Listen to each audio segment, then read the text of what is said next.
Hello.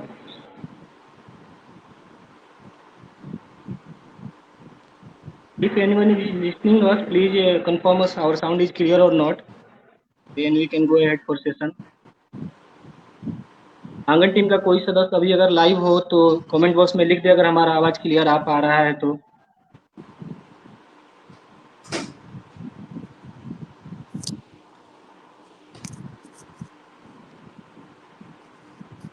Okay, someone has like this. So we can start now. Hello, hi, good evening. Hope everyone is happy, safe, and healthy at their home with their family in Corona time. Myself, Puneet Raja, welcoming you all to our Angan live session. And today we have a very special guest, Azim Uddin, who is a young, dynamic, and talented author and researcher. Welcome, Azim ji, in our live session interviews. Thank you so much. Hello, Puneet sir. Yeah. Before we start our question and answer sessions, I would like to introduce our guest, Azimuddin. Mr. Azimuddin is a young author and an ardent researcher. Recently, he has completed BTech in Computer Science and Engineering from Galgotia University, Greater Noida. He has written 7 research papers till now that are published in well-reputed international journal, and he has also represented papers in multiple international conferences. Recently, he has presented his research paper in an IEEE conference. He has written 3 books also, and his book name is Deep Realization, Perfect Goodness of Ghost, Unbelievable Transformation. So, Ajim sir, how can you do all these things together in very young age? Yeah, actually, it started. It's all writing books and writing research papers. It's now my passion, and I am very self-disciplined and self-organized guy. I just believe in planning and execution. So being workaholic, and that has really helped me in these two things so far. Okay. So we can start our question and answer session. Yeah, yeah, Uh, sure. can you can you also want to introduce yourself in your own words to your Yes, audience, your sure. followers? Okay. Yes. So my name is Azimuddin, and recently I have just completed my graduation, my BTech from Galgotias University, Greater Noida, and just a couple of weeks ago, I have also got the Best Student of the University Award in Galgotias University Okay. also, Wow. and Congratulations. yeah. Thank you so much. And apart from that, I am a published author of 3 books. My books are Deep Realization, Perfect Goodness of Ghost, and Unbelievable Transformation. And apart from that, I am also a researcher. I write technical papers, I write research papers, and I present them in national international conferences. For that, in one of the international conferences, I have also got one best presentation award also. So yeah, that Wow. was just a brief summary of my journey so far. You said that you got a best student award of your university. I think it's in computer science engineering field. Okay. No, it's And in whole university. okay, best outgoing student. It's like that. Yeah, My in male first category. question. Okay. Congratulations. My first question is, when did you first realize you wanted to be a writer? Yeah. See, actually, I have been a very academically sound student from my schooling days itself. So at that time, I was just fascinated by the literature field. English literature was my favorite subject at that time. And Okay. उसके बाद जब मैं अपनी college life में आया, then Okay. from my second year of BTech, I started writing research papers and technical papers. So I got acquainted with that kind of technical writing, and I published those papers also in journals and conferences. Yeah. So वहाँ से कहीं ना कहीं एक passion for writing start हुआ. And but yeah, at that time मैंने ये सोचा that yeah I can write a book. Why when I am good in written communication skills तो मुझे book भी लिखनी चाहिए. But at that time I was not having proper storylines, plots and characters for my upcoming books. So उसके बाद मैंने इन factors पे work करना start किया. Then even I wrote my first book 1.5 year ago. But I was searching for best publication houses. So उसके बाद ये थोड़ा delay हो गया. Then I published all my 3 books back to back. Firstly I published ebooks and then I published my paperbacks, printed versions. So ये कहीं ना कहीं research paper से मैं कह सकता हूँ वहाँ से ये idea आया and generate हुआ. Okay. हमारे साथ भगत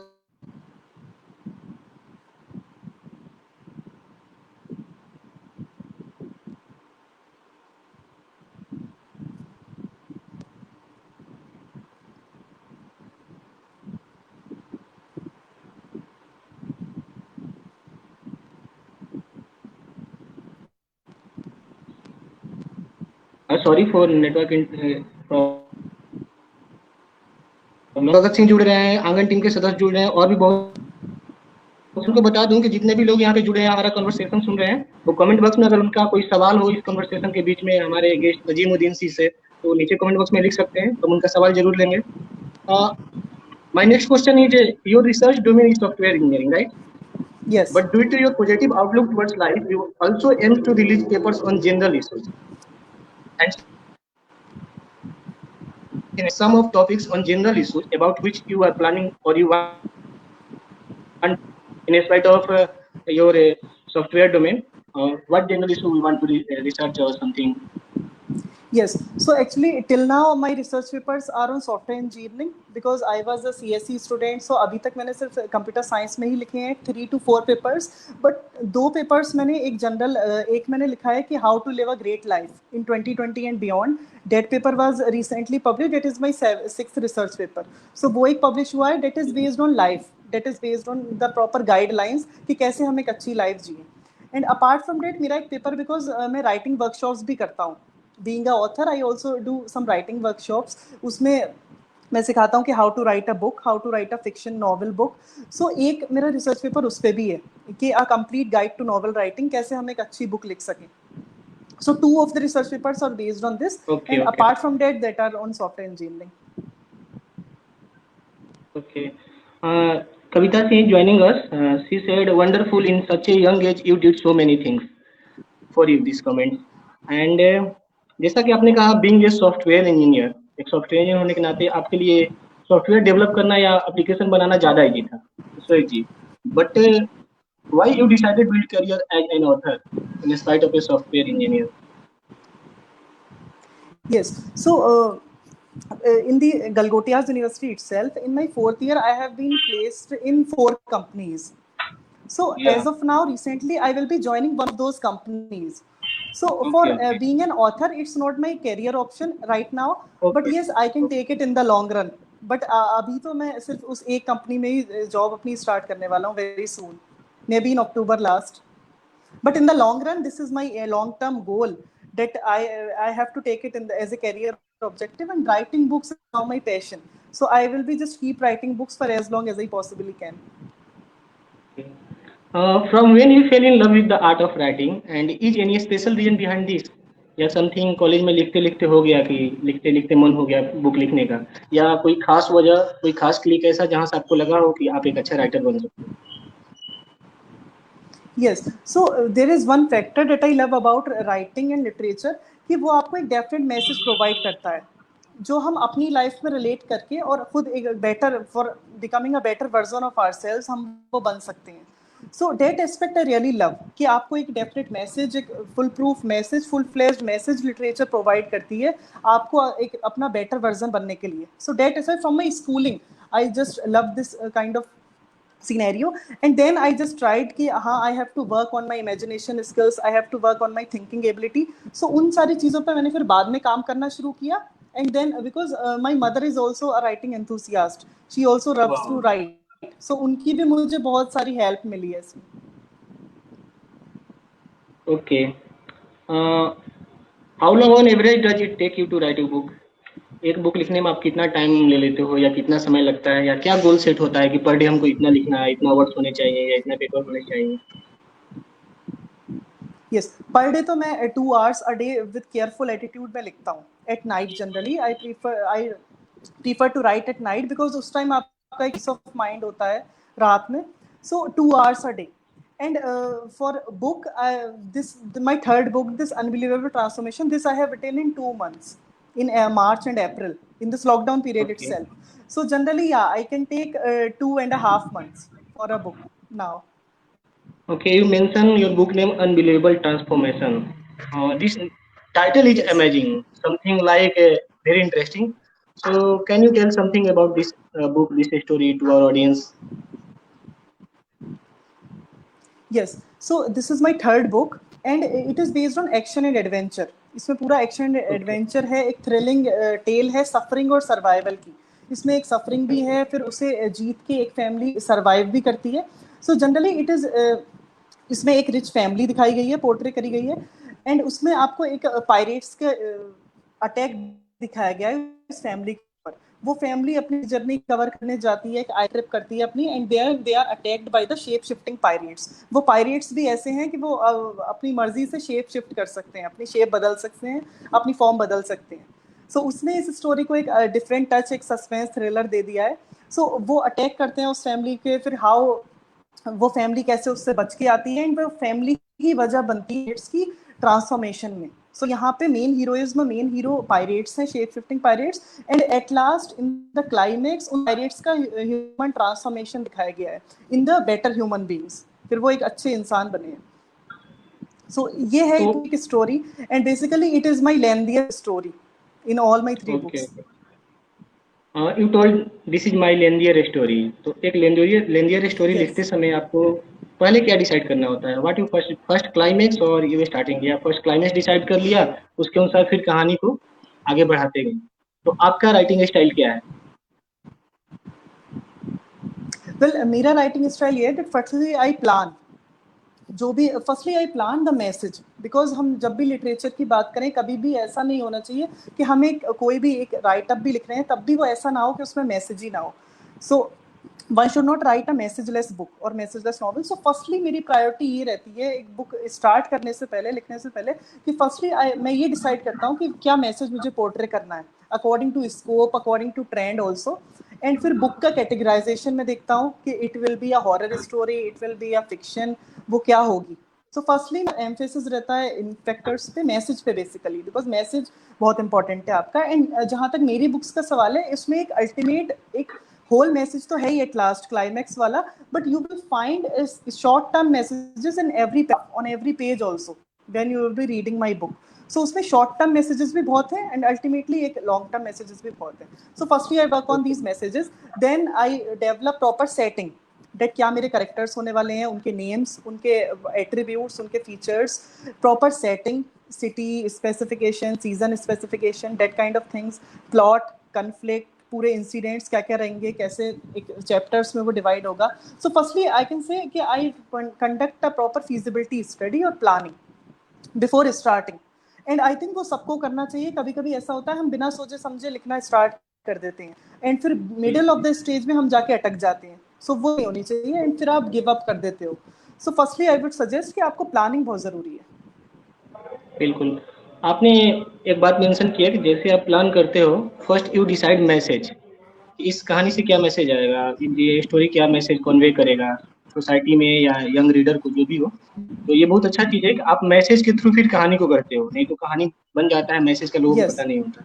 तो that's good, I congratulate it for you. Which famous person, living or dead, would you like to meet and why?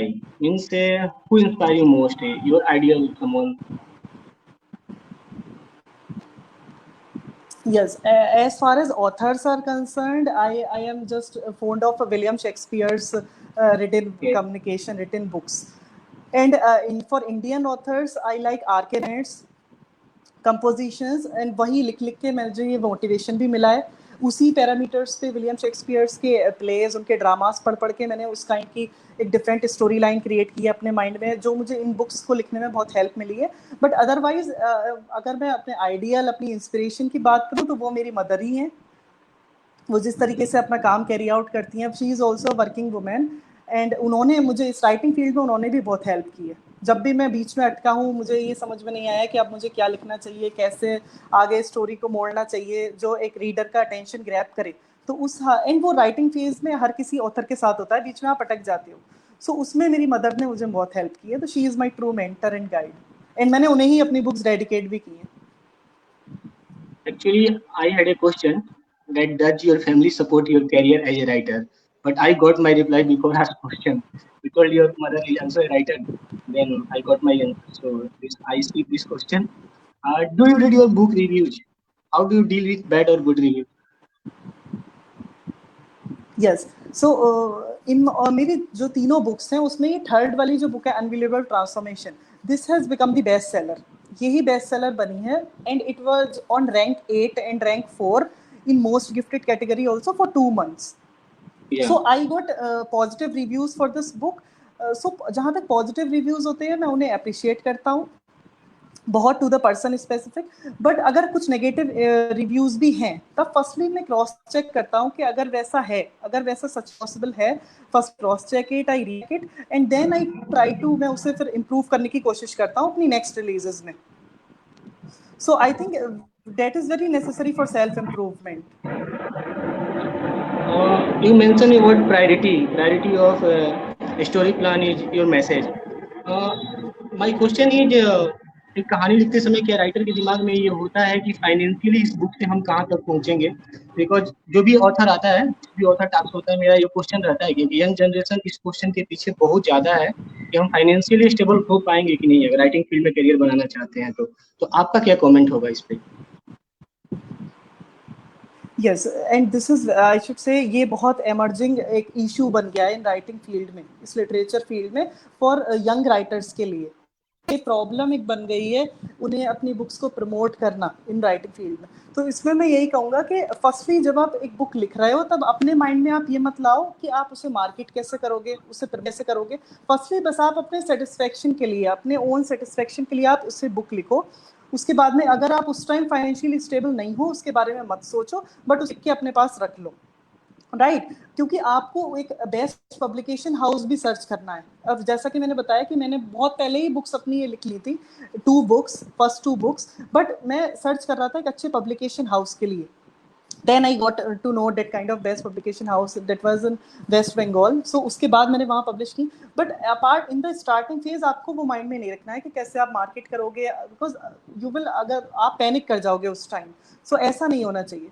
Then the second thing is that some publication houses are fake also, they can exploit you also, so आपको एक उसके लिए बहुत अच्छी research भी करनी पड़ेगी उसके लिए। सो बट शुरू में आप ये सारी बातें मत सोचो, शुरू में बस आप अपने ओन सेटिस्फेक्शन के लिए लिखो, अपने पैशन समझ के लिखो। बट हाँ उसे लॉन्ग टर्म पे, बिकॉज ये एक ऐसी चीज नहीं है कि आप एक दिन में फेम पा जाओगे, एक दिन में आप फेमस बन जाओगे। और मेरी फर्स्ट बुक बेस्ट सेलर नहीं बनी, third book became the best seller, right. So इस पे पेशेंस बहुत चाहिए, इस फील्ड में आपको पेशेंस, इस फील्ड में आपको that kind of self confidence बहुत चाहिए, और इसमें टाइम बहुत लगेगा। ऐसा नहीं है कि आप 5-6 दिन में फेम हो जाओगे। I would like to add one more question related to this topic. You told publishing house select करना सबसे ज़्यादा इम्पोर्टेंट है। तो आपने 3 बुक लिख चुके हैं। You have road 3 books.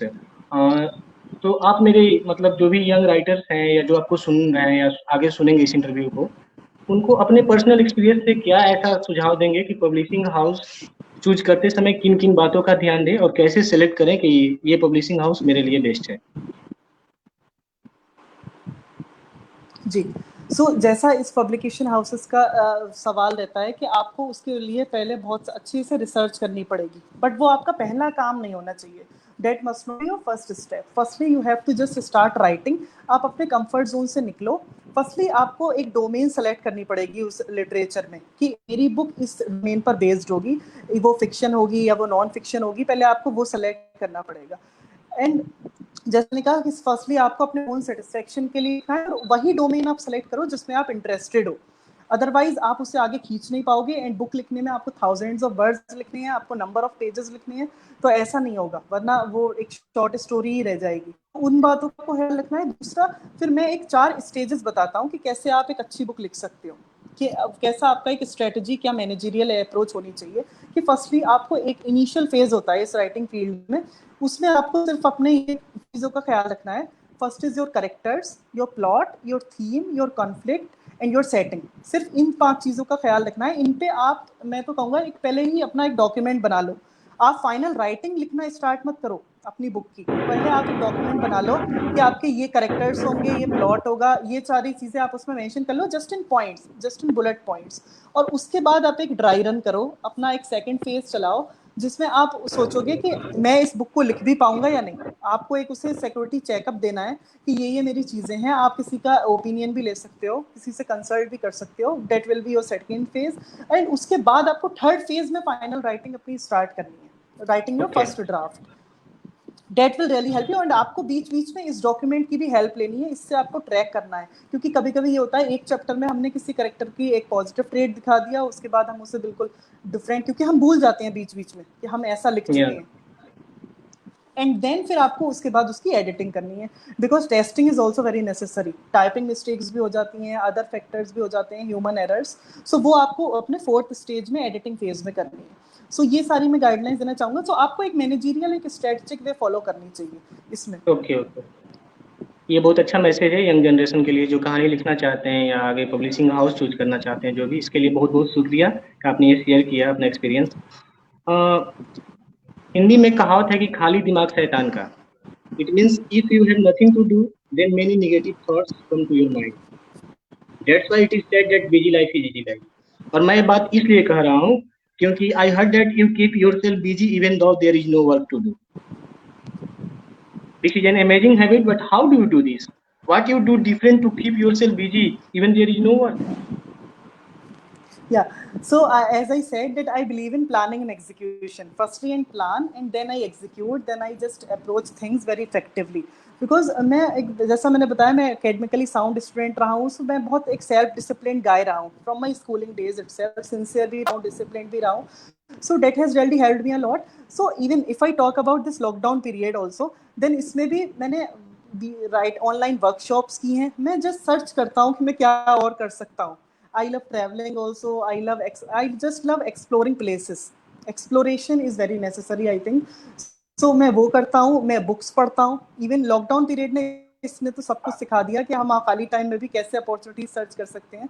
सो इसमें मैं बहुत ऑनलाइन वर्कशॉप्स भी की हैं, वेबिनार्स भी किए हैं, अपनी ये बुक्स प्रमोशंस भी किए हैं। So for that just you have to think that आप क्या कर सकते हो। आपका एक प्रॉपर माइंडसेट होना चाहिए एक, और वो तभी होगा जब आप एक अपनी सेल्फ एनालिसिस करोगे कि आपकी क्या लाइकिंग्स हैं, क्या डिसलाइकिंग्स हैं, आपके क्या शॉर्ट टर्म गोल्स हैं, क्या लॉन्ग टर्म गोल्स हैं, क्या आप करना चाहते हो लाइफ में। सो वो चीज़ें अगर होंगी, आप फिर अपने आप को सेल्फ आइडेंटिफाई कर पाओगे, और फिर आप, क्योंकि आपको यहाँ अपॉर्चुनिटीज़ को सर्च नहीं करना है, आपको उन्हें वेट नहीं करना है, आपको खुद अपनी अपॉर्चुनिटीज़ बनानी है। सो जस्ट वही चीज़ है कि आपको टाइम का सही यूटिलाइज करना है, आई थिंक। हमारे साथ कुसुम मैम जुड़ रही हैं जो कि खूब बहुत अच्छी कवित्री हैं। उनका कहना है कि अजीम जी बहुत सुंदर संदेश आपका, पुनीत राजा जी को भी स्नेह, थैंक यू, शुक्रिया मैम, मेरे तरफ से भी और अजीम जी की तरफ से भी। Engineer Ravi thank you Bhardwaj sir. Ji जुड़ रहे हैं, उनका कहना है great conversation, thank you. Bhagat Singh Rana ji जुड़े हुए हैं, उनका भी कहना है ग्रेट, शुक्रिया आप सभी का जो जो जुड़े हुए हैं। अगर आपके पास कोई प्रश्न भी हो, क्वेश्चन भी हो हमारे गेस्ट के लिए, तो आप कमेंट बॉक्स में लिख सकते हैं, हम उस क्वेश्चन को अपने शो में जगह देंगे। अजीम जी, मेरा अगला क्वेश्चन है कि you told that your leisure activities are travelling, reading and photography, and I think that all of these three activities are very helpful during writing also. I want your comment about this. I mean, how traveling and photography enhance the imagination of a writer. Yes, so travelling, reading and photography, जैसा आपने कहा कि हाँ, ये तीनों चीज़ें बहुत ज़रूरी हैं एक ऑथर के लिए भी। एक्सप्लोरेशन, एक घूमना, एक्सप्लोर करना चीज़ों को, प्लेसेस को, कुछ भी हो, वो एक पर्सन की समझना भी हो सकता है, प्लेसेस भी हो सकती हैं, कोई एक सिटी भी हो सकता है, उसे एक्सप्लोर करना बहुत ज़रूरी है एक राइटर के लिए। क्योंकि जब भी हम एक बुक लिखते हैं, हमें उसमें करेक्टर्स भी डालने हैं, हमें उसमें प्लेसेस की आइडेंटिफिकेशन भी देनी है, बहुत हमें उसे खींचना पड़ता है, and for that you need content, right. So ये यही चीज़ें हैं, सिर्फ एक्सप्लोरेशन ही ज़रूरी है। और वो ऐसा नहीं है कि सिर्फ आपको बाहर जाके ही होगी, आप अपने नेबरहुड में कोई पर्सन है उससे एक्सप्लोर कर सकते हो, उसे उसकी पर्सनैलिटी से आपको सीख सकते हो। सो इन चीज़ों ने मुझे बहुत हेल्प की। जनरली मैं ट्रैवल लवर हूँ, ट्रैवलिंग मुझे पसंद है खाली टाइम में भी, एंड रीडिंग जब आप औरों की बुक्स पढ़ोगे तभी आपको एक अच्छा चांस मिलेगा, आप उसे समझ पाओगे कि इसने उसी बात को किस ढंग से कहा है, और अगर आप उस जगह होते आप उसे कैसे लिखते। सो इन चीज़ को जनरली दीज हैबिट्स आपको वो हेल्प भी करेंगी एज एन ऑथर लिखने में। And photography is just my leisure time activity, I just love it. आपने कहा कि ट्रैवलिंग आपको मतलब लिखने में मदद भी करेगी, आपकी इमेजिनेशन, ऑब्जर्वेशन बढ़ता है। तो कोई एक खास पल जब आप कहीं पे ट्रैवल कर रहे हो और आपको अचानक से कुछ ऐसा ऑब्जर्व किया हो जो आपको राइटिंग में बहुत ज़्यादा मदद किया, बाद में घर जाके लगा कि हाँ, ये आज समथिंग मैंने बहुत अच्छा किया कि यहाँ आकर, जो कि हमारी कहानी के लिए या कोई ऐसा कैरेक्टर मिला हो या स्टोरी के लिए कोई कॉन्सेप्ट मिला हो, ऐसा कोई खास एक्सपीरियंस हो तो आप शेयर करना चाहें? यस, सो जैसा मैंने कहा, मुझे घूमना पसंद है, I am a travel enthusiast. और उसकी और ये थर्ड बुक जो ये मेरी अनबिलीवेबल ट्रांसफॉर्मेशन है, ये पूरी एक सी जर्नी पर ही बेस्ड है। कि एक फैमिली, एक रिच फैमिली जा रही है अपनी एक आइलैंड जर्नी पे। सो पूरे में वही चीज़ें दिखाई गई हैं, ट्रैव उनके क्या-क्या बाधाएँ आती हैं, क्या-क्या प्रॉब्लम्स आती हैं। सो ओके उसके लिए ओके। मैं एक बार गया था Manali. I have been Manali for 2 times मैं गया जा चुका हूँ वहाँ पे। सो वहाँ पे जो एडवेंचरस एक्टिविटीज़ होती हैं, जैसे पैराग्लाइडिंग हो गया, रिवर राफ्टिंग हो गया, दीज़ काइंड या ऑफ थिंग्स, इन चीज़ों का डिस्क्रिप्शन मैंने अपनी बुक में भी दिया है। ओके बुक लॉन्च सेरेमनीज हो गई। सो जो जो मेरे पर्सनल एक्सपीरियंसेस रहे हैं ट्रैवलिंग में, जब मैं ट्रैवल करता हूँ, एंड आपको मेरी बुक में आर्ट का एप्रिसिएशन बहुत मिलेगा, आपको नेचर का एप्रिसिएशन बहुत मिलेगा मेरी बुक्स में। सो जो मेरे ओन पर्सनल एक्सपीरियंसेस रहे हैं ट्रैवलिंग के, वही मैंने अपनी बुक्स में भी दर्शाए हैं ओन। And okay. Nature is eternal, nature तो आपको बहुत please, living the life of nature is a blessing, right. So वही सारी चीजें मैंने अपनी बुक्स में भी दर्शाई हैं। ओके, हमारे साथ कुसुम मैम अभी भी जुड़ी हुई हैं। उनका कहना है कि very creative and innovative message, great great conversation guys. Kavita Singh ji भी जुड़ी हुई हैं। मैं अपना अगला सवाल पूछूं उससे पहले कविता सिंह जी का एक सवाल है कि what is most favourite topic on which you love to write? Okay, so I love to write horror stories okay, because horror story. जब मैं अपनी एक सेकंड बुक लिख रहा था, perfect perfect goodness goodness of of ghost. Ghost, तब मैंने search किया था कि क्या कौन सा ट्रेंडिएस्ट जेनरा रहता है। सो आई थिंक ये हॉरर, हॉररिज्म, घोस्ट स्टोरीज, ये बहुत हमेशा ये से ट्रेंडिएस्ट रही हैं और रहेंगी आगे भी। तो उस पे that's why I chose to write this kind of second book, perfect goodness of ghost. So generally I try to write on this kind of genre, क्योंकि जब आप एक बुक लिख रहे हो, आपको अपनी पर्सनल इंटरेस्ट भी देखना है और स्कोप भी देखना है। ऐसा ना या हो, मतलब आपको अपना पैशन तो फॉलो करना ही है, बट स्कोप भी जरूरी है। अगर आप लॉन्ग टर्म बिल्कुल। पे एक अच्छे पैशनेट राइटर बनना चाहते हो, प्रोफेशनल राइटर बनना चाहते हो, सो स्कोप इज ऑल्सो नेसेसरी। आप क्या जेनरे चुन रहे हो लिटरेचर में, किस बुक पे आप, किस बुक, कैसी टाइप की बुक आप लिखना चाह रहे हो, वो भी नेसेसरी है। सो आपको 2 फैक्टर पे ध्यान देना है, interest and scope. So I just generally right horror stories basically, and क्योंकि ऐसी होती हैं वो, उनमें आपको खुद मजा आता है। आपको खुद नहीं पता वो कहाँ आपको ले जाएंगी, लास्ट में आप क्या पोर्ट्रे कर दोगे। सो उसमें खुद भी आपको एंजॉयमेंट होगा, आप खुद एक चीज़ें लर्न भी करोगे। एंड जहाँ तक ये मेरी सेकंड बुक का सवाल है, परफेक्ट गुडनेस ऑफ घोस्ट, ये हॉरर है, बट इसमें एक पार्शियली नेगेटिव स्टोरी लाइन से पॉजिटिविटी का मैसेज दिखाया गया है। टाइटल भी ओके। बहुत इंक्यूजिटिव है, बहुत क्रिएटिव है कि घोस्ट की क्या गुडनेस हो सकती है। तो यहाँ पे घोस्ट की या गुडनेस पोर्ट्रे की गई है। मेरा अगला क्वेश्चन यही था कि आपने इससे पहले मेंशन किया है कि आपके प्लानिंग में सबसे पहले होता है मैसेज, उसके बाद कहानी को प्लान करते हैं, और ये आपकी परफेक्ट गुडनेस ऑफ घोस्ट जो है हॉरर स्टोरी है। तो हॉरर स्टोरी और मैसेज को आप कैसे एक साथ मिक्स कर पाए और क्या मैसेज ये इस स्टोरी से? तो आई थिंक आपने इसका थोड़ा बहुत जवाब दे ही दिया। Any more yes, comment? So इसमें मैसेज, यस, सो पहले तो मैंने ये मैसेज ही सोचा था। इसमें जनरली एक प्रॉपर मैसेज, एक बेसिक गुडनेस का भी है, राइटियसनेस ऑफ ह्यूमन बींग्स है, और सबका मैसेज है फॉरगिवनेस का, माफी का। कि फॉरगिवनेस पास्ट को तो नहीं बदल सकती, बट वो फ्यूचर को अच्छा कर देती है। इसकी टैगलाइन हमें ये कह सकते हैं, ये इसका मैसेज हो फॉरगिवनेस। सकता है कि आप करो लोगों को। And I think her religion ये बात सिखाता है कि रिवेंज में बिलीव जनरली नहीं करना चाहिए। सो ये बेसिकली फॉरगिवनेस के एक्ट्स पे है कि एक ट्रेजेडी हुई है एक फैमिली के साथ, फिर एक वो लाइफ अपनी जी रहे हैं, फिर उसमें एक घोस्टली अपीयर हुई है, हॉररिज्म आ गया है, एक घोस्ट उन्हें सता रहा है, फिर अल्टीमेटली लास्ट में जाके रिवील होता है कि वो घोस्ट के साथ किसी ने कुछ बुरा किया है। एंड फिर वो रिविलेशंस होते हैं, फिर गुडनेस दिखाई जाती है, फिर स्टोरी स्विच हो जाती है उस घोस्ट के ऊपर। सो बेसिकली इसका मेन हीरो वो घोस्ट ही है। सो इसका क्लाइमैक्स है बेसिकली, फॉर इसमें मैसेज दिया गया है। ओके। कहते हैं कोई चीज़ अचानक नहीं होती। आज आप राइटर बने हो तो ये सरप्राइज नहीं है कि आप कल के बाद आज आज अचानक से राइटर बनोगे। इसका कहीं न कहीं आपके बचपन से, आपके हॉबीज से, आपके पर्सनल एक्सपीरियंस या आपकी बहुत सारी एक्टिविटी से ये रिलेट होता है। तो मेरा क्वेश्चन है कि आपको कब लगा कि हाँ, आपके अंदर ये वाला टैलेंट इनबिल्ट है, आप इसको इनहैंस कर सकते हैं? या बचपन में ऐसा कोई इवेंट में पार्टिसिपेट करना, राइटिंग कंपटीशन, ऐसे राइटिंग समथिंग लाइक दैट? हाँ, so from my schooling days से ही मैंने राइटिंग में, राइटिंग कॉन्टेस्ट में, स्पीचेस में, public, I also love public speaking also, उसकी भी ओके। मैं काफ़ी वर्कशॉप्स करता हूँ। सो वहीं से ये टैलेंट आया शुरू। एंड स्कूलिंग डेज से ही मैंने वो रियलाइज़ भी किया, क्योंकि मैं स्पीचेस में, राइटिंग कॉन्टेस्ट में पार्ट लेता था, उसमें मैं थर्ड तक डिविजन्स में आता भी था, फर्स्ट सेकंड थर्ड। सो वहाँ से कहीं ना कहीं ये क्रिएटिविटी है। एंड मेरी मदर ने मुझे बचपन से ही लिखाया बहुत है, आई शुड से, मैंने लिखा बहुत है। सो वो हैबिट वहाँ से भी आई है कि एक आपका फ्लो बन गया कि हाँ कुछ कुछ होते हैं कि लिखने में वो एक आपको अलकस सा आएगा, अनइजीनेस फील होगी, सो वैसा नहीं है। फ्रॉम माई स्कूलिंग से ही मैंने लिखा बहुत है, नोट्स बना बना के मैंने पढ़ाई की है। इवन मेरे कॉलेज में भी नोट्स मेरे सारे फ्रेंड्स लेते थे। सो वहाँ से वो चीज़ें हैं, उसने एक प्रॉपर डिसिप्लिन, एक गाइडलाइन बना दी कि हाँ आप लिख सकते हो। क्योंकि कभी कभी ऐसा होता है सिर्फ थॉट आपके मैसेज माइंड में है, मैसेज है कि आप ये लिखना चाहते हो। ये यंग राइटर्स की एक प्रॉब्लम भी रहती है कि बट वो स्टार्ट नहीं कर पाते हैं, या फिर वो बीच में गिव अप कर देते हैं, छोड़ देते हैं। सो कहीं ना कहीं एक अंदर के इनबिल्ट एट्रीब्यूट भी ये होना चाहिए कि आप उससे एक चीज़ को जब शुरू करो तो आप खत्म भी कर पाओ, क्योंकि ये महीनों का टास्क है। ये ऐसा नहीं है कि आप वीक में एक बुक लिख लोगे, उसके बाद भी आपको बहुत चैलेंजेस फेस करने होते हैं एक बुक को पब्लिश करने में। सो लिखना एक अलग चीज़ है, एंड पब्लिश करना that is also a big deal. So बस हाँ एक इनबिल्ट किसी किसी में वो होता है, बट हाँ जो वो आइडेंटिफाई कर ले, so can it is just like icing on the cake.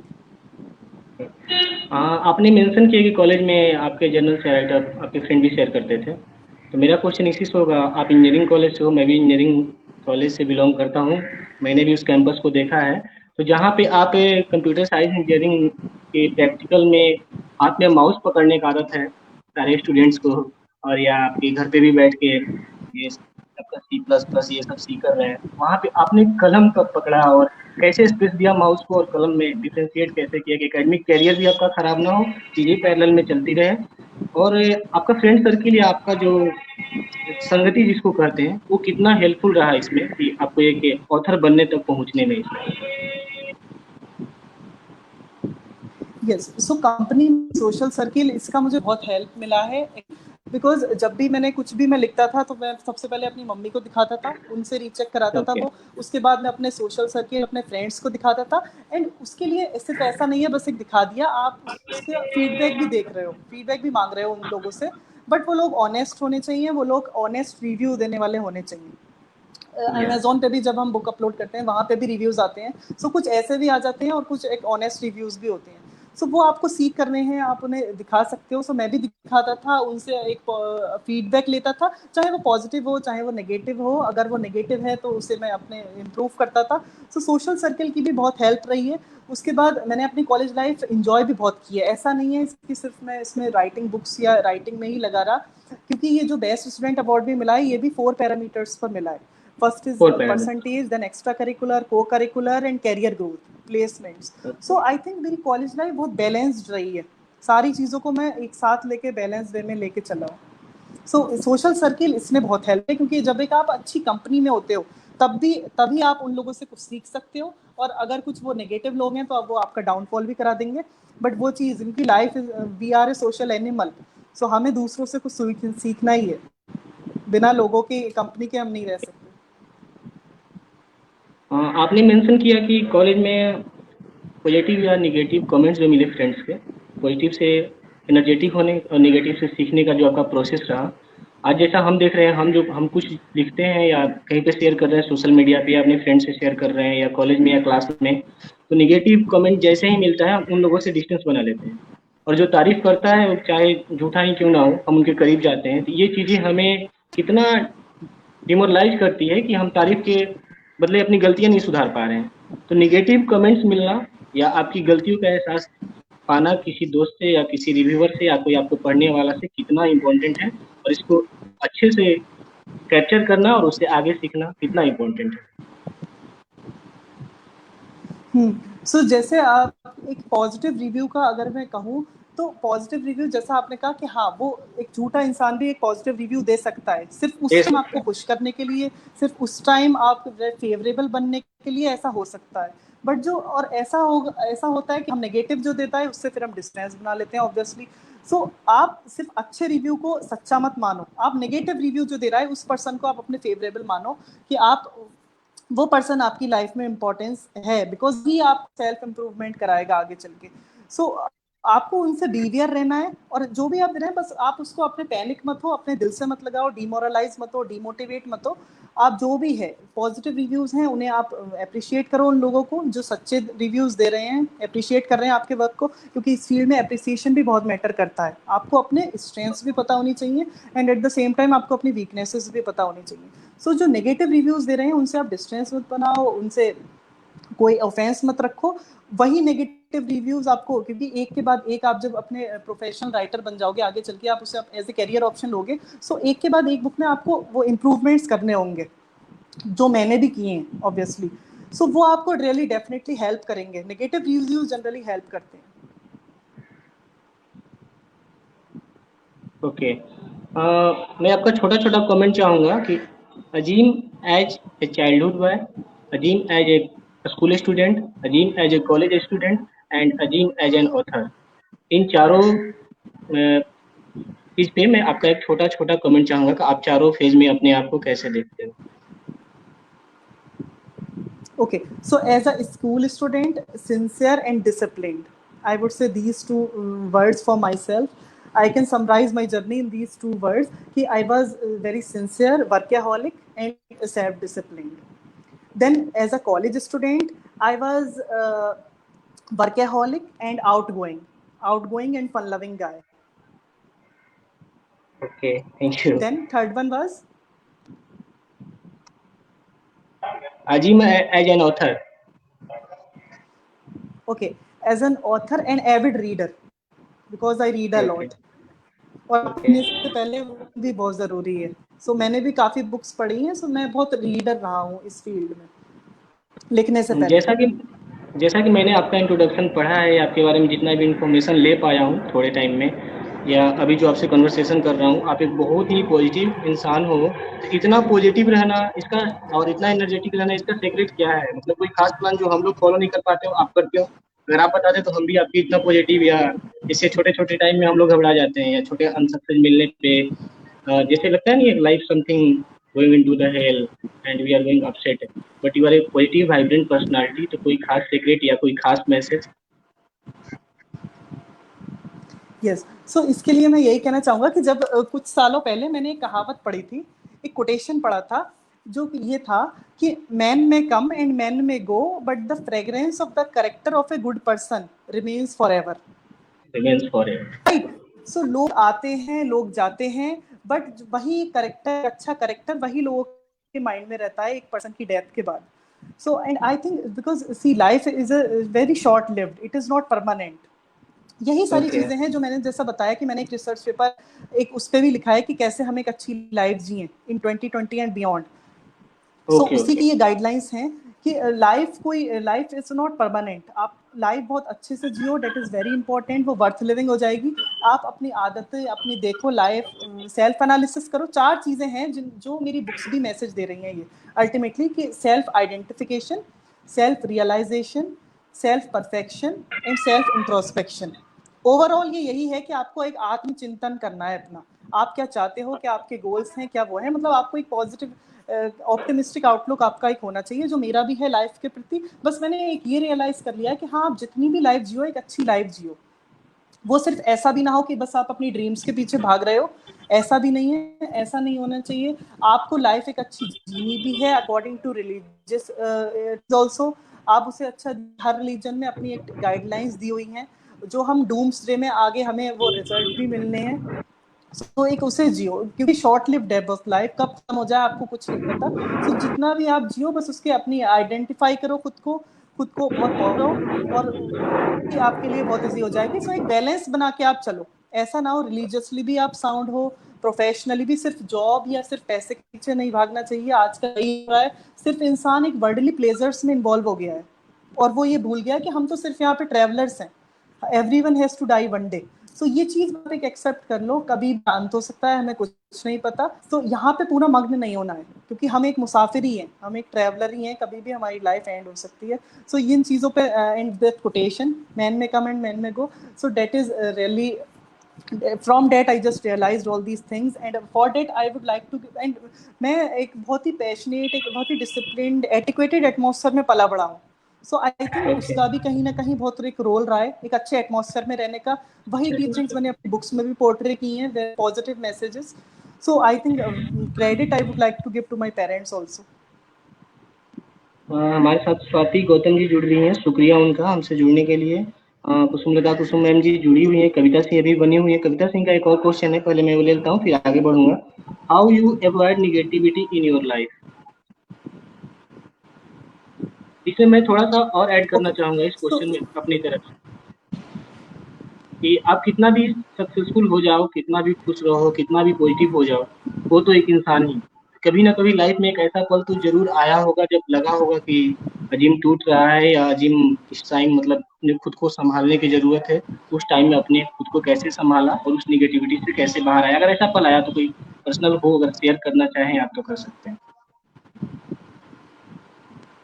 Yes ऐसा जनरली हर किसी के साथ होता है कि कभी कभी हम ऐसी सिचुएशंस में आ जाते हैं, हम टूट जाते हैं, हमें ये पता नहीं होता है कि हम क्या करें, या हमारी हैबिट्स, हमारी हॉबीज सब कुछ बदल जाती हैं। सो उसके लिए मैं एक यही कहूँगा कि आप उस टाइम बिल्कुल टूट आप रहे हो, बट उसे एक पॉजिटिव वे में लो, आप उससे एक उभरो, क्योंकि परेशानियों से ही हम सीखते हैं, राइट। जो भी आप पे परेशानी है, आप जस्ट उसका क्योंकि एक डिसीजन मेकिंग पावर एक बहुत ज़रूरी होती है एक टफ टाइम्स में। जैसे मैं अपनी ऑथर जर्नी का ही कहूँ, तो जब मैं अपनी फर्स्ट बुक, तो मेरी एक माइक्रो टेल ही है, जो कि मैंने पहले नहीं लिखी थी, मैंने सेकंड बुक से पहले लिखी थी।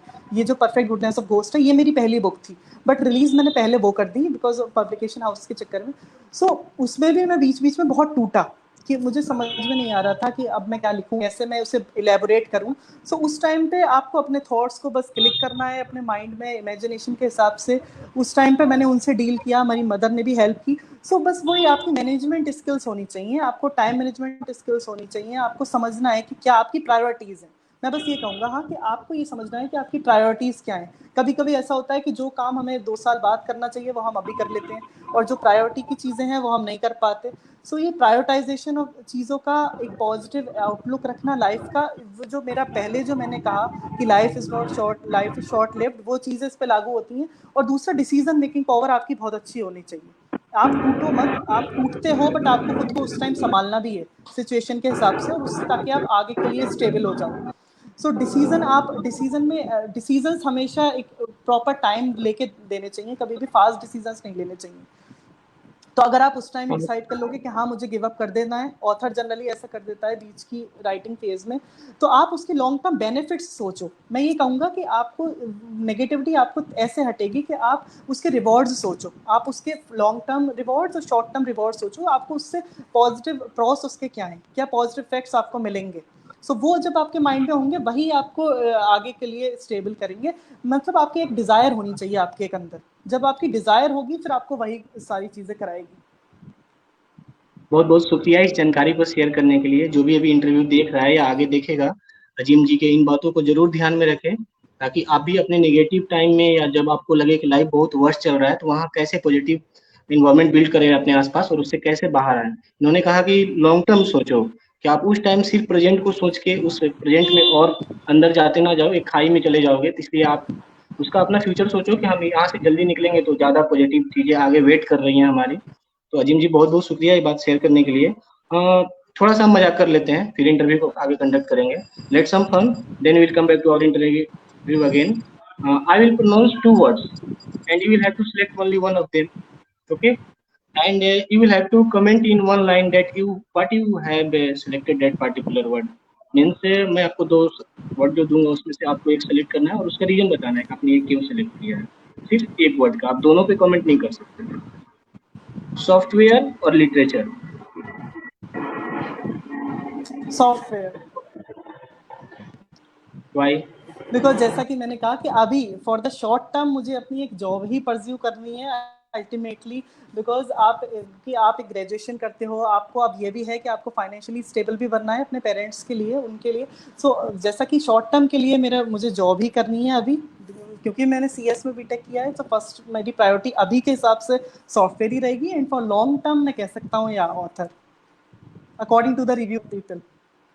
ओके। नोवेल और research paper? Novel. Why? Because research paper आ जाते हैं थोड़ी बहुत टेक्निकल राइटिंग में, आप उसमें अपना कुछ पर्सनल ओपिनियन नहीं डाल सकते, क्योंकि उस जब भी आप एक रिसर्च पेपर लिखते हो वो एक प्रॉपर डॉक्यूमेंट ही है। उसमें आप आई यूज़ नहीं कर सकते, माई यूज़ नहीं कर सकते, माई सेल्फ, आप क्या पर्सनल सोचते हो वो आप उसमें नहीं डाल सकते, इवन वर्ड्स ऑल्सो।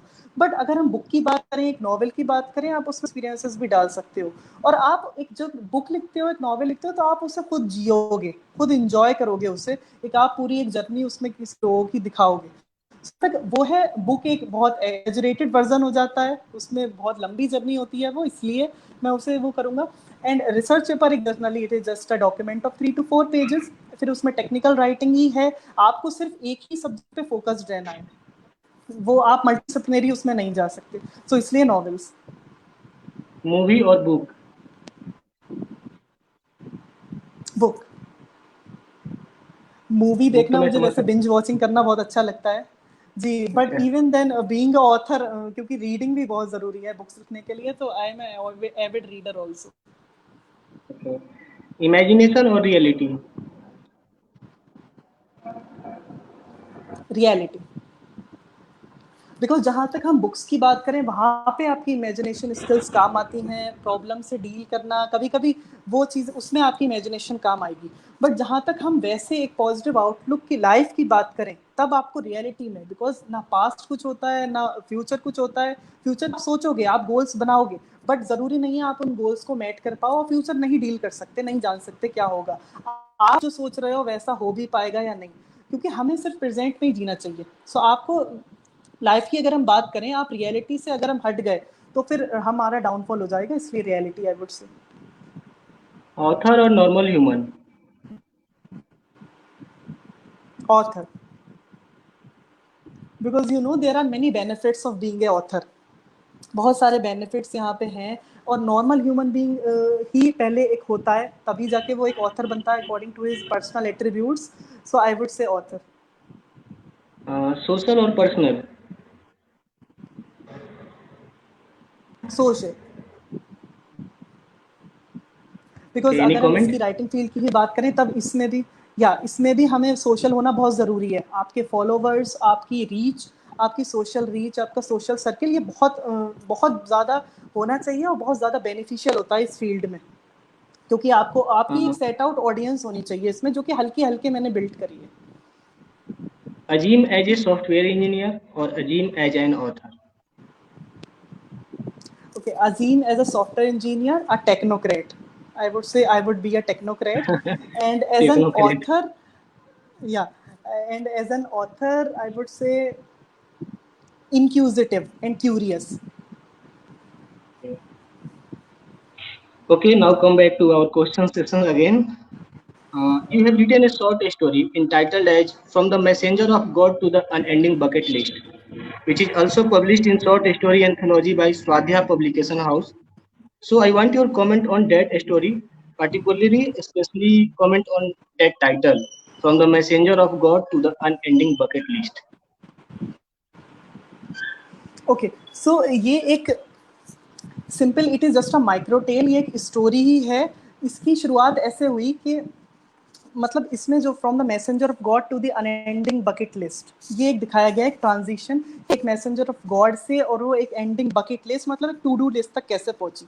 सो इसमें जनरली एक मतलब ये कोई फिक्शन ही है, ये कोई पर्सनल एक्सपीरियंस पे बेस्ड नहीं है, मतलब यहाँ पे एक मैंने एक लड़का लिया है, एक बॉय लिया है, और वो जनरली एक मतलब वो एक कहीं जर्नी से अपनी लौट रहा है, और उसके सामने एकदम से एक फरिश्ता आ जाता है, एक एंजल आ जाती है, और वो उससे Okay, कहती है कि आपके पास सिर्फ 10 दिन हैं, आपके पास सिर्फ इस लाइफ के 10 दिन बचे हैं, और वो कहती है कि आपको ये चीज़ किसी से डिस्क्लोज नहीं करनी है, किसी से कुछ नहीं बताना है इस बारे में कि मैं आपसे मिला हूँ, और बस फिर आप क्या, उसके बाद 10 दिन के बाद आप मर जाओगे, मैं आपको लेने आऊँगा। सो ये है, और इसके बाद वो जस्ट वो एक हवा ही होती है, एक सोल, वो फिर फ्लू हो जाती है। तो उसके बाद definitely. क्या क्या उस लड़के की क्या क्या प्रायोरिटीज थी। Yes. Yeah, you can continue. Yes, तो उसकी, यस, सो उसकी क्या क्या प्रायोरिटीज होती हैं, उसके बाद अब उसे पता है कि उन 10 दिन में उसे क्या क्या करना है, सो वो चीज़ें वो करता है, बट वो किसी को बताता नहीं है, क्योंकि उसने कहा था एंजल ने कि आपको ये किसी को बताना नहीं है, अदरवाइज बहुत कुछ कैटास्ट्रॉफिक कॉन्सिक्वेंसेस हो सकते हैं। सो उसने वो किसी को बताया नहीं, उसके बाद उसने कुछ कुछ नीडी लोगों की हेल्प की, उसने सारे मॉरली, क्योंकि उसके बाद उसका मेन एक टारगेट ये बन गया कि हाँ मुझे अब एक अच्छा इंसान बनना है उस टाइम, क्योंकि हर किसी को रिवॉर्ड होना है डूम्स डे में, कयामत के दिन हर किसी का एक वो होगा कि क्या उसका रिजल्ट रहा, उसने कैसी एक जर्नी जी। सो ये वो बहुत नेसेसरी है। सो वो चीज़ें प्रायोरिटी रही, एक अच्छाई, अच्छा करना लोगों के साथ, लास्ट टाइम में हर किसी का यही होना चाहिए ऑब्वियसली। सो ये उन चीज़ों पे है, उसने क्या क्या किया, उसकी क्या क्या प्रायोरिटीज़ रही, और उन 10 दिन के बाद और 10 उसकी सारी चीजें कर ली, सारी उसकी एक बुक उसने लिखी थी, वो उसने लॉन्च की उस दिनों में। फिर उसने नीडी लोगों की हेल्प की, ये सब किया, सारे एक पॉजिटिविटी ही है उसमें भी। और फिर लास्ट में उसे वो उठता है और ये उसे सिर्फ एक ये ड्रीम ही थी, मतलब ये उसकी ये जो एंजल का आना ये अच्छा सिर्फ अच्छा। उसकी एक ड्रीम थी। ये पूरी कहानी लास्ट में रिवील होता है क्लाइमेक्स कि वो सिर्फ एक ड्रीम थी।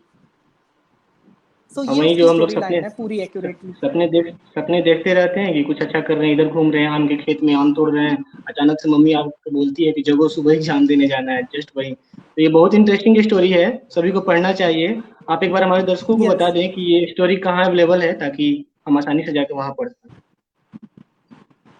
यस, ये अमेजोन किंडल पे भी अपलोडेड है, एज ए प्रिंटेड वर्जन भी अपलोडेड है। आप सीधा और क्योंकि ये एक एंथोलॉजी बुक है, उसमें जस्ट मेरी ये स्टोरी पब्लिश्ड है, सारे बच्चों की उसमें स्टोरीज पब्लिश हैं 12 लोगों की। सो उनमें से ये एक मेरी भी है। तो उसका नाम है उस बुक का अ लेटर फ्रॉम होम, मतलब वो पब्लिकेशन हाउस ने उस बुक का नाम दिया है अ लेटर फ्रॉम होम। तो आप अच्छा, ये लेटर डालो फ्रॉम। कीवर्ड, सर्च कीवर्ड में a letter from home by Swadhyay publication house, वो एक बुक आ जाएगी। वो एज अ किंडल वर्जन भी अपलोडेड है and as a paperback भी।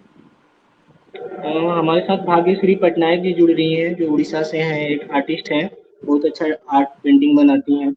और भी कुछ लोग जुड़े हुए हैं लगातार, शुक्रिया उन सबका जुड़ने के लिए। अजीम जी, अगले 5 साल में आप खुद को कहाँ देखते हैं?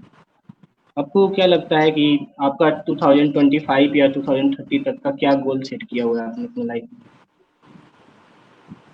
यस, सो आई थिंक मैं सिर्फ 2 वर्ड्स कहूँगा कि मैं अपने आगे आने वाले सालों में जितने भी हों, वो कमिंग ईयर्स में अगर मैं होऊंगा, तो मैं खुद को डेवलप पाऊंगा both personally and professionally. Personally मैं अपग्रेड हो जाऊंगा बहुत, और प्रोफेशनली भी। एंड आई थिंक ये दोनों चीज़ें बहुत नेसेसरी हैं हमारी अपनी लाइफ में ग्रोथ के लिए। पर्सनल डेवलपमेंट बहुत ज़रूरी है, पर्सनैलिटी डेवलपमेंट बहुत ज़रूरी है। और अगर हम वैसे जीने की बात करें तो मनी तो है ही नेसेसरी, तो उसके लिए प्रोफेशन के हिसाब से भी मैं खुद को मतलब एक मैनेजरियल पोजीशन पे पाऊंगा अभी के टाइम से। सो मतलब both personally professionally I would be developed. आपने राइटिंग शुरू की, आपने you have written 3 books also, बहुत सारे जर्नल रिसर्च पेपर भी लिखे हैं। लेकिन फर्स्ट बुक पब्लिश होने के बाद किस तरह का कॉन्फिडेंस आया? क्या बदलाव आया नया आपके थॉट्स प्रोसेस में, आपके इमेजिनेशन में, आपके राइटिंग स्किल्स में? Yes, so my first book was this, जो मैंने पहले लिखी थी, that is perfect goodness of ghost. और ये मैंने अपनी जून में 1 डेढ़ साल पहले, जून में जब मैं छुट्टियों में घर आता था, तब से मैंने ये लिखी है। पूरी जून इसी में मैंने निकाल दी थी उस टाइम। सो अच्छा अच्छा। घर पे ही ये बुक मैंने लिखी थी, यही मेरी पहली बुक थी। इससे बहुत कुछ मैंने सीखा भी। एक क्योंकि मैसेज जो था कि क्या मैसेज दूं, ये मेरी मदर ने मुझे इसमें गाइड किया। तो और उसके बाद जब ये पब्लिश हुई, क्योंकि वेकेशन हाउस में सर्च कर रहा था जो कि पॉकेट फ्रेंडली भी हो, जो कि मुझे फिर बाद में मिला, वेस्ट बंगाल का मोनोमोजुमी सर्विसेज, उसी का मैं ब्रांड एम्बेसडर भी हूँ। As a student I am okay brand okay. Ambassador of that also. So ये सारे इस तरीके के कॉन्टेस्ट बहुत कराते हैं, ऐसे राइटिंग कॉन्टेस्ट, इंटरनेशनल ऐसे राइटिंग कॉन्टेस्ट वो बहुत कराते रहते हैं। सो वो एक टेक्नोलॉजी एंड एजुकेशन का भी प्लेटफॉर्म है, monomozobi.com। सो उसके बाद जब मेरी फर्स्ट बुक रिलीज हुई, उसके बाद एक डिफरेंट फीलिंग आती है जब आप अपनी एक बुक हाथ में लेते हो। पहले वो पेपर बैक में नहीं थी, पहले बस उसका किंडल एडिशन ही मैंने किया है। जब तीनों हो गई उसके बाद मैंने उसे प्रिंटेड किया नोशन प्रेस पे। सो वो एक डिफरेंट फीलिंग थी। और उसके बाद मैंने जो उसमें एडवांसमेंट करने हैं वो मैंने अपनी अपनी बुक्स में किए हैं।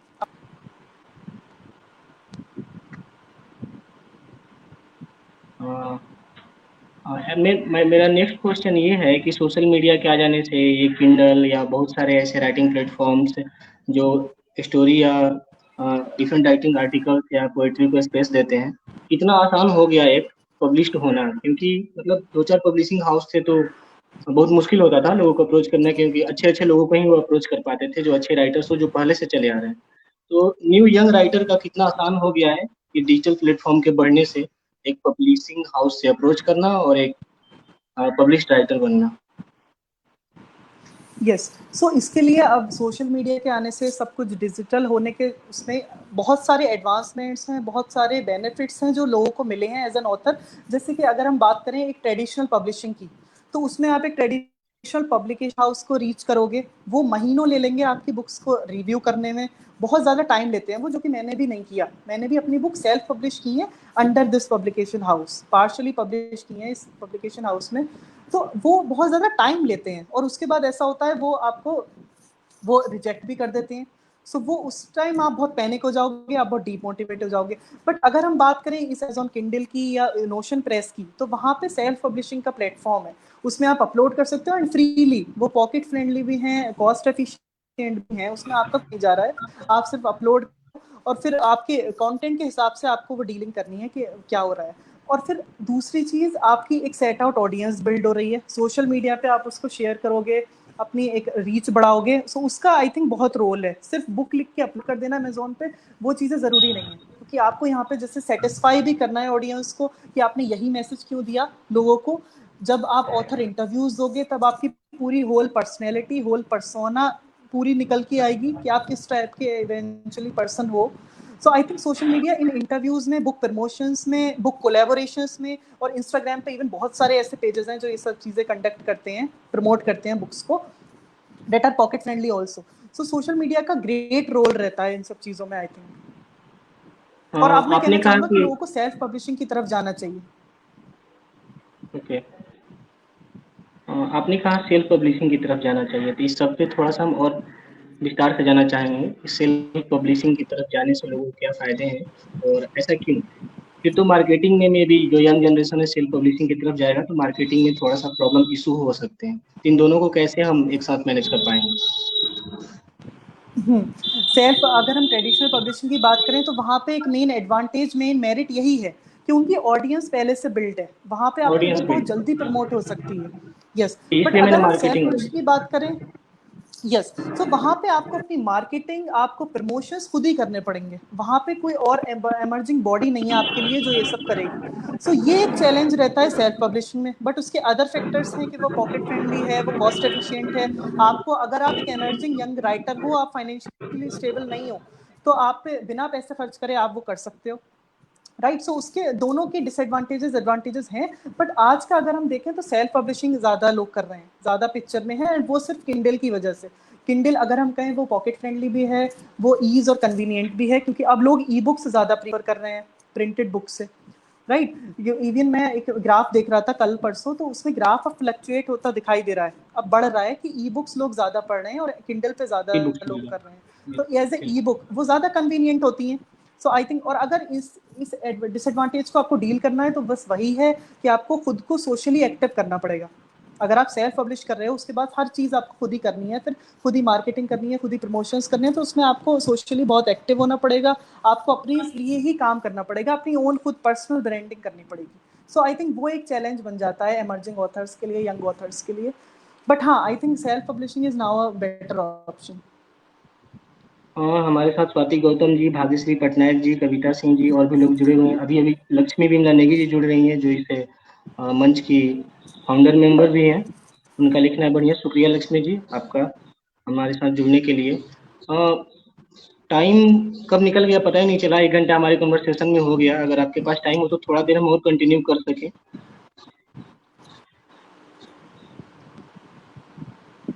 जी जी, आप कंटिन्यू कर सकते हैं। ओके, तो मेरा नेक्स्ट क्वेश्चन है, जब हम बीच में डिस्कस कर रहे थे कि एक वर्ड आया कैरेक्टर, कहानी का कैरेक्टर लिखना।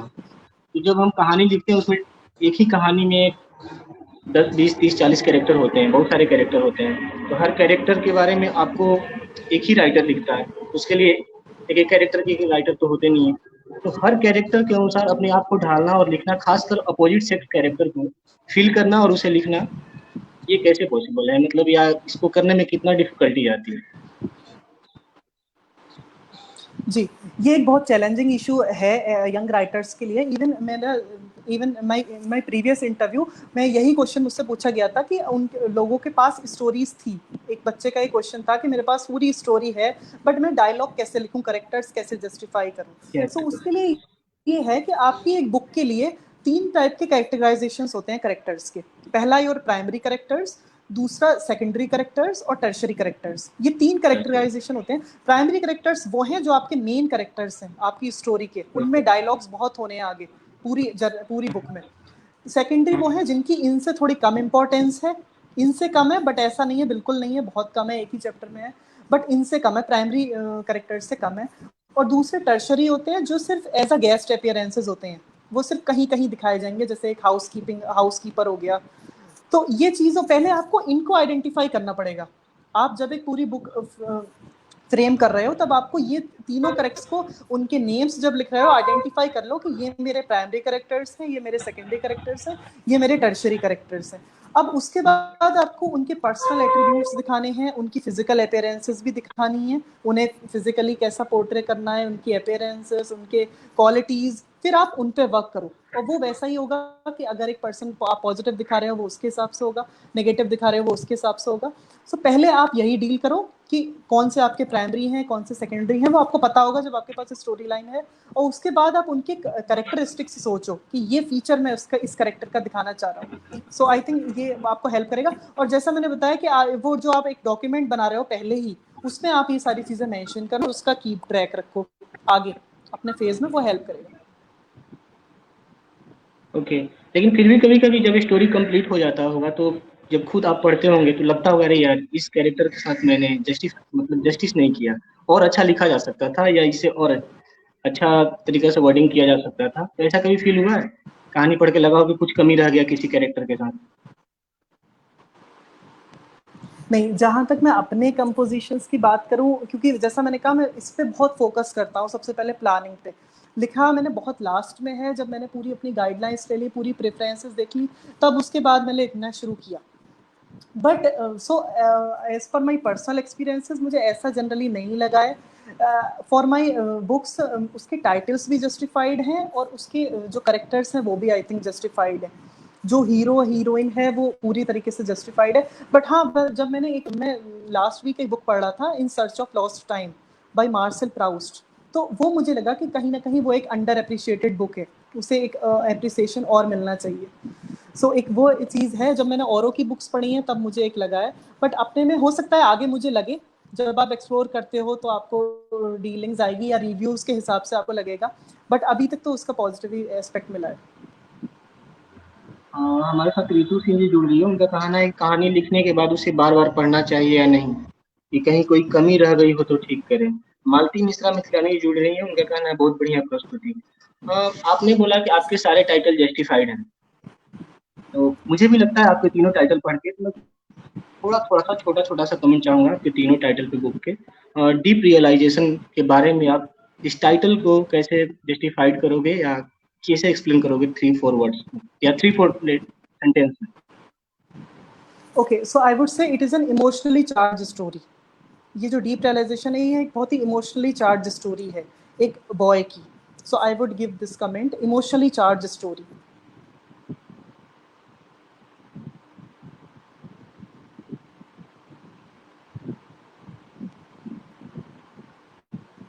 Hello. Perfect goodness of ghost. Okay, gothic fiction, so and supernatural thriller. Okay, unbelievable transformation. A thrilling tale of suffering and survival. Thank you आपने तीनों बुक्स पे जस्टिफाइड कमेंट करने के लिए। लक्ष्मी जी का कहना है कि अच्छा कन्वर्सेशन जा रहा है, आई एम लेट। कोई बात नहीं, आप फिर से इंटरव्यू खत्म होने के बाद देख सकती हो शुरू से। आप अपने बारे में थोड़ा बता दीजिए कि जो आपको सुनने वाला हो, आपकी इतने इंटरेस्टिंग बुक्स टाइटल सुन के उनको पढ़ने का आपको मन करे तो आप कहाँ कहाँ पे अवेलेबल हो, आपकी बुक्स कहाँ मिलेंगी और लोग आपके आप तक कैसे पहुंचे, आपका रीच क्या है? यस, सो मैं सोशली वैसे भी बहुत एक्टिव हूँ। मेरा इंस्टाग्राम हैंडल है अजीम6030, AZEEM6030। वहाँ पे आप मुझसे कांटेक्ट कर सकते हो। और अगर आपको इस फील्ड में किसी भी तरीके की हेल्प चाहिए तब भी आई would be available for you. फिर मेरी ये बुक्स की कंसर्न रही तो ये अमेजोन पे अवेलेबल है, नोशन प्रेस पे भी अवेलेबल है तीनों बुक्स, और as a e book also, as a printed version also. वहाँ पे आप डायरेक्टली उन्हें एक्सेस कर सकते हो। अगर आप ई बुक ओरिएंटेड हो आप ई बुक लो, अगर आप पेपर बैक ओरिएंटेड हो आप पेपर बैक लो। देन आप उनसे सोशल मीडिया पे भी कम्युनिकेट कर सकते हो, डेट सेम इंस्टाग्राम अजीम6030 एंड ऑन फेसबुक अजीमुद्दीन। आपने जिक्र किया कि कभी कभी जैसे पब्लिशिंग हाउस से कहानियां रिजेक्ट भी हो जाती है या हम खुद भी लिखते हैं या कभी कभी पब्लिश होने के लिए भेजते हैं तो उसे रिजेक्ट कर दिया जाता है। और उसके साथ ही आपने ये जिक्र किया कि आपकी माँ खुद एक राइटर हैं। तो कभी ऐसा हुआ हो कि आप कुछ लिख लिख के ले जाएँ और माँ को दिखाएँ और माँ जस्ट फाड़ के फेंक दी हो, नहीं, कुछ और बेटर लाओ, कुछ और बेटर लाओ। ऐसा कभी हुआ घर में? हाँ, that happened even with me also कि कभी-कभी ऐसा होता है वो उतना सेटिस्फैक्टरी राइट अप नहीं हो पाता है। तो हाँ, फॉर हाँ। डेट मेरी मदर उसे बताती भी थी, वो एक ऑनेस्ट रिव्यू देती थी कि यहाँ पे आप ये एडवांसमेंट कर सकते हो, इसे ऐसे लिखो, इसे ऐसे डील करो। इवन जब मैं कॉम्पिटिशन्स में भी पार्ट लेता था, मैंने बहुत सारे कॉम्पिटिशन्स में राइटिंग, स्पीकिंग के पार्ट लिया है। सो एंड आई थिंक उसी की वजह से आज ये है कि ये 3 बुक्स मेरे हाथ में हैं। तो आई थिंक उसकी एक ऑनेस्ट रिव्यू एक बहुत ज़रूरी है। वो मेरी मदर ने भी मुझे हमेशा दिया है। ओके। अजीम जी, आप ना थोड़ा-सा एक बार मोबाइल चेक कर लेना, आपकी वीडियो थोड़ी-सी फँस रही है। आवाज़ क्लियर आ रहा है, लेकिन वीडियो में थोड़ा-सा प्रॉब्लम हो रहा है, ओके। नेटवर्क चेक कर लो। My next question is what does literary success look like to you? Very upgrading. I would say उसमें आपका अपग्रेडमेंट बहुत होगा, आपका ओन पर्सनल डेवलपमेंट बहुत होगा। अगर आप एक ऑथर हो, आपका उसमें पर्सनल डेवलपमेंट भी होगा, और अगर आप उसे लॉन्ग टर्म पे लेके जा रहे हो then obviously as a career option also आपका उसका डेवलपमेंट होगा। So I think personal development is very necessary. आपका पूरा ओके। पर्सपेक्टिव बदल जाएगा लाइफ के प्रति। आपने सारे क्वेश्चन में कहीं 10, 12, 15 बार माँ का ज़िक्र किया, मदर का। मेरे पास क्वेश्चन थे आपके माँ के लिए, लेकिन मैं उसे स्किप कर दिया कि जब हम एंड में आएँगे इस इंटरव्यू के, तब मैं माँ के बारे में ज़िक्र करूँगा, क्योंकि माँ एक बहुत बड़ा वर्ड्स है। तो आपने माँ के साथ कुछ पर्सनल रिलेशन, कुछ एक्सपीरियंसेस, आपकी माँ आपके करियर में, आपके कैरेक्टर बिल्टअप में, आपके सक्सेस में, या आपके राइटर बनने में, आपके इंजीनियर बनने में, हर चीज़ में माँ की कितनी भागीदारी है और किस तरह आप अपने माँ के साथ रिलेशन को देखते यस, इवन मैं कहूँगा मेरी पूरी फैमिली का ही योगदान रहा है, but above all I would say the role of my mother in every till now what I am. मैं अभी तक जो भी हूँ आज, वो सिर्फ मेरी मम्मी की वजह से ही हूँ, and my family above all. So उसका ये है कि उन्होंने मुझे स्कोल्डिंग्स भी दी जब ज़रूरत हुई, इसको हार्श स्कोल्डिंग्स की, उन्होंने स्कोल्ड भी किया, उन्होंने एक चीयर लीड भी किया मुझे, उन्होंने हमेशा एक अच्छा डिसीजन मुझे लेने को प्रमोट किया, हमेशा उनकी जो गाइडलाइंस थी, उनकी टीचिंग्स थी, हमेशा उन्होंने मुझे मॉरल टीचिंग्स ही दी। वो हर माँ करती है, बट कहीं ना कहीं यहाँ पे जो एक्सेप्शनल केस है, यहाँ पे वो एक फ्रेंडलीनेस है बहुत, कि यहाँ पे मेरी मदर मेरे साथ बिल्कुल एक फ्रेंडली एटीट्यूड में ही है, कुछ ऐसा वो नहीं है।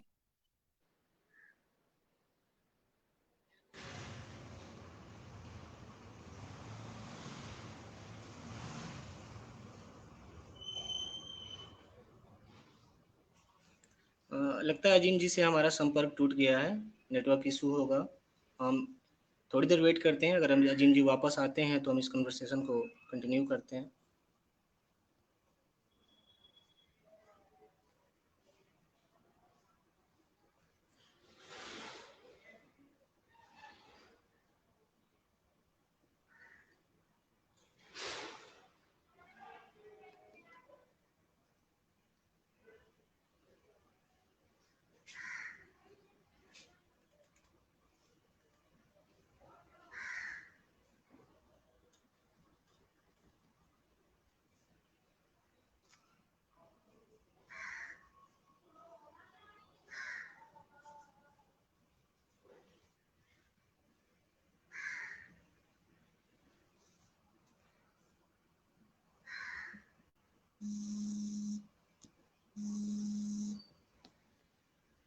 लगता है अजीम जी से हमारा संपर्क नहीं हो पा रहा है नेटवर्क इशू की वजह से, तो हम अपना इंटरव्यू सेशन यहीं एंड करेंगे।